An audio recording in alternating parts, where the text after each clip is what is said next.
Krisa katwalay piti litakpa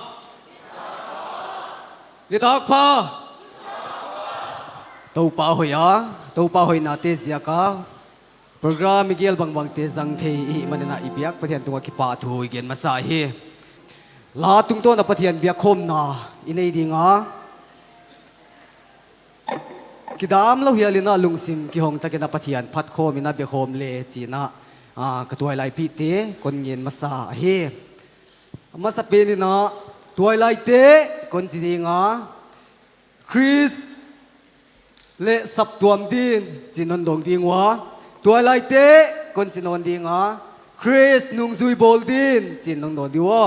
angai thei pe na ki ko ding hi tuai lai te Chris le sap tuam din tuai lai te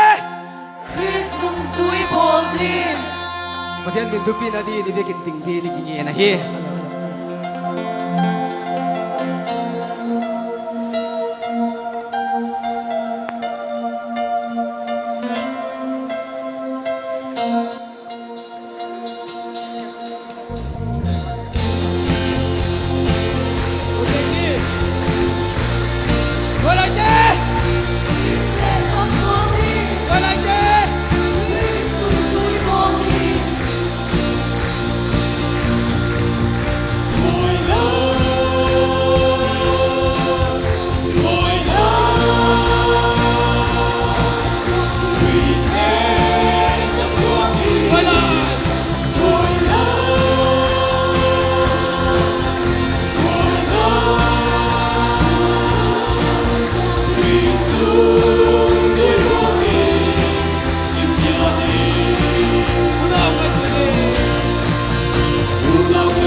เตียวนัวมินโตปาพันนี่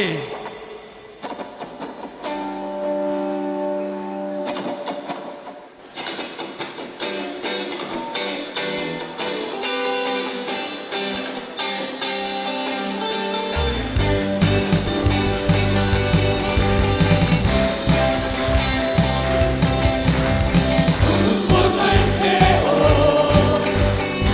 Ghiền Mì Gõ để không bỏ lỡ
te hon tan pa phat na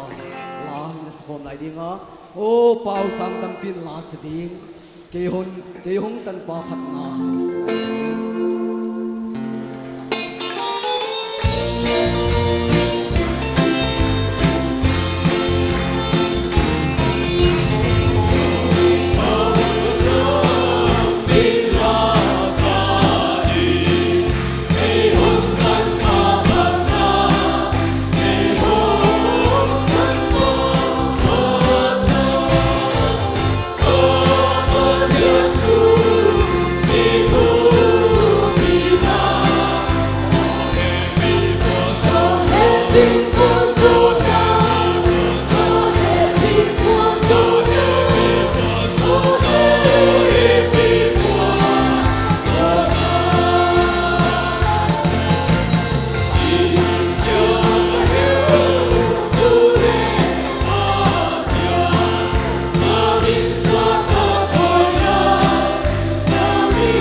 thu pi hallelujah china biak pathian thu pi na teng teng na pe lai le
isakyat te teng teng tung to ni na to pan tu pi na tang le chi hi